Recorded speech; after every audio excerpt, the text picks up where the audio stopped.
You know how much thought and care goes into designing a beautiful piece of jewelry. Every detail matters. But when it comes to designing your marketing, especially on platforms like email or your website, focusing only on how things look can actually hold you back. This episode is all about finding the balance between aesthetics and function in your marketing. I'll talk about why design that works is just as important as design that's beautiful, and how shifting your perspective can help you get better results without sacrificing your brand style. I'm Larissa Werstiak, and for the last 8 years, my women-run marketing agency, Joy Joya, has been helping jewelry brands thrive. I'm here to help you toss aside the one-size-fits-all playbook and create a unique marketing strategy so your brand can shine in a sea of sparkle. All right, let's jump right in, sparklers. Today, I want to talk about something I see all the time working with jewelry brands. Your artists, your makers, and your eye for beauty and aesthetics is what makes your jewelry so irresistible. That attention to detail is your superpower. But when it comes to marketing, especially on platforms like email or even your website, focusing only on aesthetic design can sometimes trip you up. Why? Because unlike your jewelry, your marketing isn't just about how it looks, it's about how it works. I get it.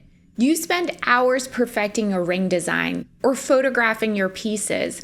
So when you sit down to design an email or lay out your product page, of course you want it to look beautiful, but marketing platforms, especially email, play by different rules.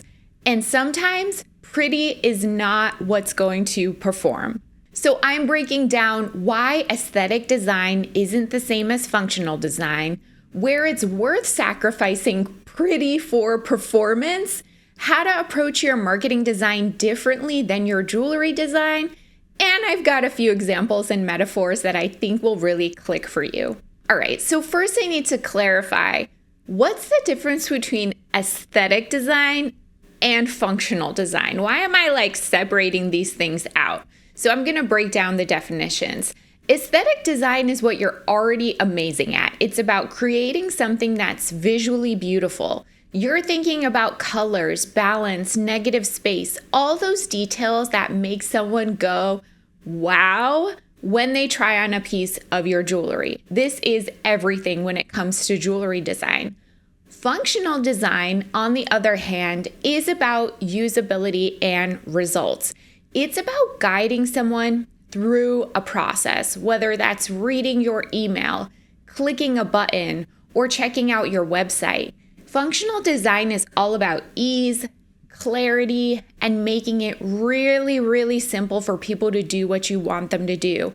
And sometimes that means stripping away the extras that make something pretty, at least maybe in your eyes or in the eyes of the beholder. But also, when something is pretty, that can sometimes be more difficult to navigate. Here's one way to think about it. Aesthetic design is art. Functional design is communication. Both are important, but when it comes to marketing, communication has to come first. Where do I see jewelry designers and jewelry businesses often get stuck? 1, maybe they're choosing fancy fonts that look pretty but are hard to read, especially on mobile devices. Or maybe they're using colors that are beautiful, but in the context of a usable design, perhaps it means important buttons and calls to action are blending in rather than standing out.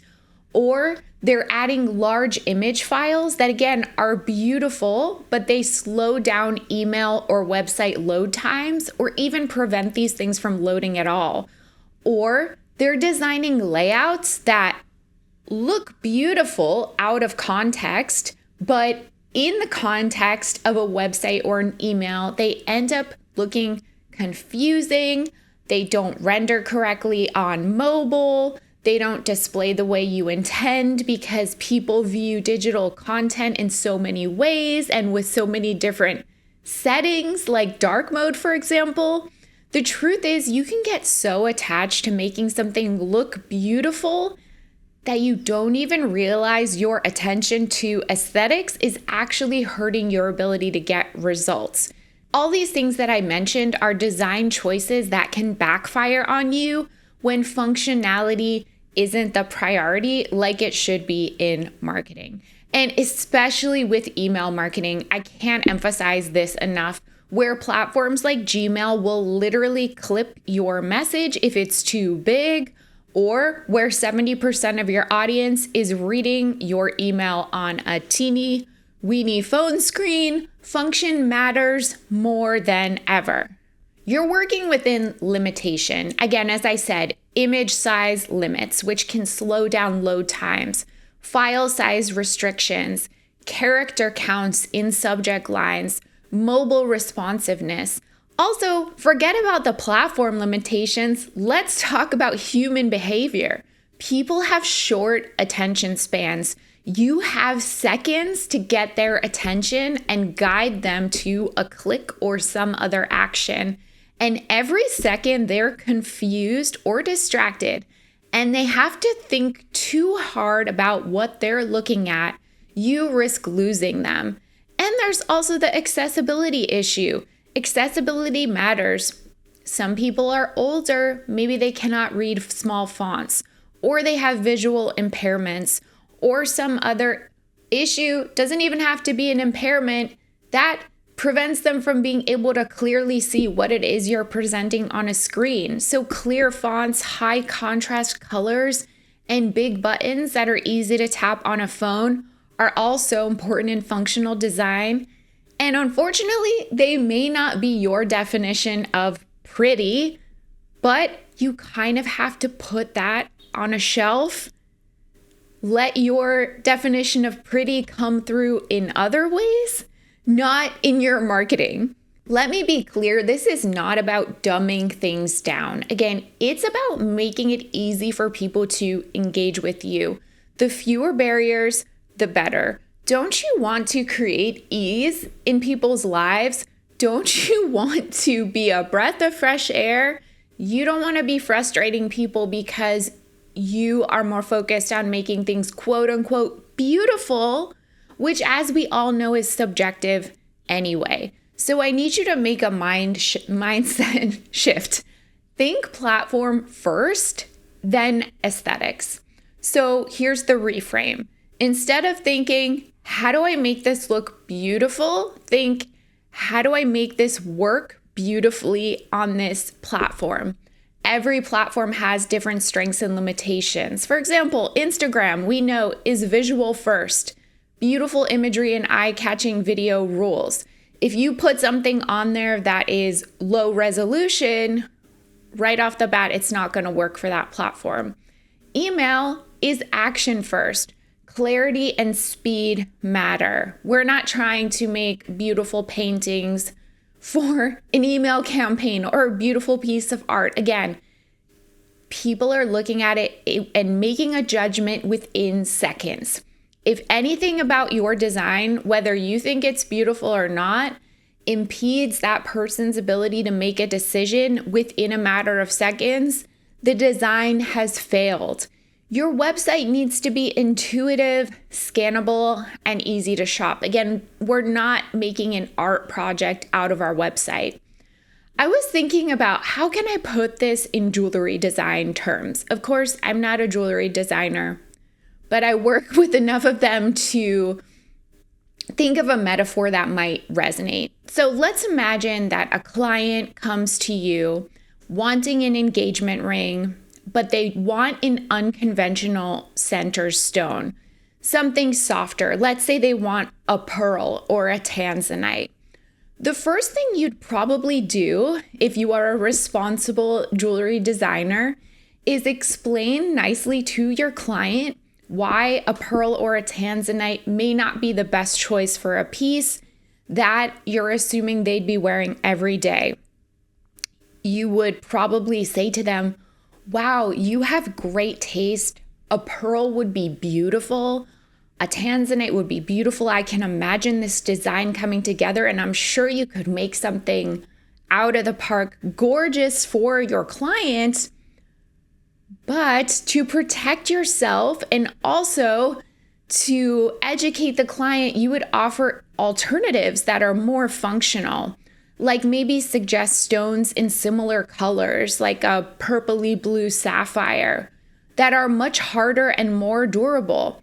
But if they were set on using that stone, and even knowing the limitations and the danger of wearing a softer stone every day, you probably wouldn't just say okay and move on. You would make design decisions in that design to protect the stone that maybe you wouldn't make if you were working with a diamond. For example, you might choose a bezel setting or add other features to help shield the center stone from daily wear and damage. And in that case, you are working within certain limitations of design. You're also thinking about functionality first. You're designing for how it's going to be used in the real world, not just how it looks in a photo, or if you were making some kind of standout like couture high-end piece that was simply going to be entered into a competition and sitting in a glass case. No, that would be a completely different design than something that's being worn every day. And so this is just an example in jewelry terms of how design has to adapt to its use. And this again applies in marketing. In marketing, every design decision needs to prioritize function. Yes, it can be beautiful, and we want to make things beautiful. We would love for all marketing to be gorgeous, but the main job is for it to work. And sometimes, as I said, especially on platforms like email or your website, function has to precede beauty. Hopefully, you're not too disappointed. You still can infuse aesthetics into functional design. Don't worry, you don't have to throw beauty out the window. Here's where you can make it gorgeous without sacrificing function. So use clean, easy to read fonts. Maybe choose alternatives that complement your brand fonts if your brand fonts are a little bit harder to read. Utilize your brand colors in a restrained way.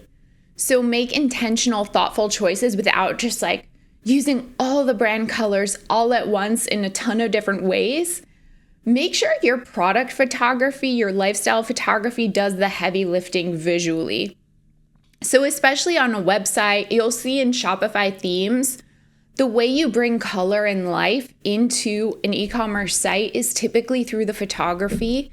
And then the rest of the color palette, the font usage is very restrained for the sake of usability. Keep your color palette simple but on brand, and add moments of delight in the copy. So in your tone of voice, wording, and even in those subtle design choices, those restrained, thoughtful, and intentional choices. Function and beauty can coexist. You just have to prioritize function first. And let me get really specific here about email marketing, because, I love to talk about it. And this is the place where I see people get too caught up on the look to the point that it's actually detrimental to the use and the effectiveness of the email. So for email, there should be one goal per email. Don't cram in too many calls to action. Keep your copy short and scannable, so use headers, bullet points, and white space. Use buttons instead of text links and make them big enough to see and tap easily. Always, always, always test your emails on mobile, because 70 to 80% of your audience is opening them on their phone. And optimize your image sizes so that they don't get clipped by Gmail and they're not slowing down loading times with huge files. So to wrap it up, your jewelry design eye is a huge strength. A lot of people don't have that strength, but you need to adapt it to marketing platforms. Functional design will lead to better results, more clicks, more engagement, more sales. Beauty and function are not mutually exclusive, but when it comes to marketing, function comes first. So your action step for this week, I want you to look at your last email campaign, or if you don't send emails, look at the homepage of your website and ask yourself, both on mobile and on desktop, is this easy to read and understand? Even if I look at it for literally 3 seconds. Can someone immediately see what to do next? Or do they have to endlessly scroll or squint or look too hard for the call to action? And again, would you be able to easily navigate this on your phone? If not, what can you simplify? What can you clarify?